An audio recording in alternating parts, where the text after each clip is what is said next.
So, Paano mo hinandle yun? Kasi ang naging tingin sa'yo ng mga tao is either babaero ka or cheater. alam niyo kung sino ang mga naging girlfriends ko eh. Yes. Hindi ko naman maitago. Alam niyo eh. Pag sila yung girl, sila talaga. Walang iba, walang ano. So hindi ka nag-cheat? No. Basta pag narinig na nagba-break up ka or wala na kayo, there has to be a reason. Eh hindi pwede na hindi lang talaga kayo para sa isa't isa. Hindi pwede kayong dalawa lang dahilan.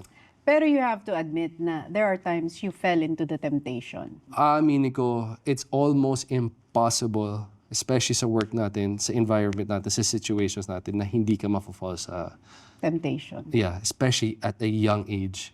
And everything is, binabato na lang sa'yo lahat. So, it's very hard to not fall into that. Alam mo, ewan ko for a Wala. time, may picture pa na lumabas na picture mo tapos yung mga women na na-involve sa'yo. Yeah, Nakita mo yun? yeah.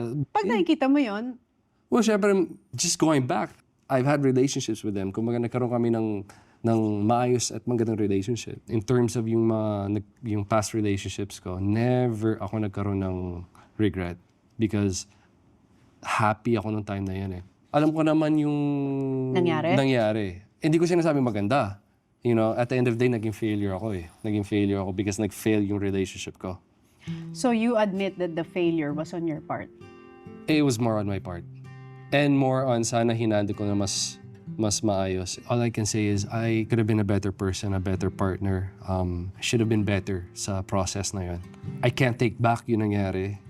And, not just her, but, yung iba naging Girlfriend. girlfriend ko, it was always me. Ako talaga. Maybe yung stage ng buhay ko nung time na yun is hindi ko alam kung paano i-handle. Dami ko rin gustong gawin. Selfish reasons. Mas importante sa akin yung trabaho ko. Mas importante sa akin yung image ko. And then, yun pala yung pinakatinamaan. Yung career ko, yung image ko. Kasi yun lang yung focus ko instead of the feelings of yung mga tao kasama ko.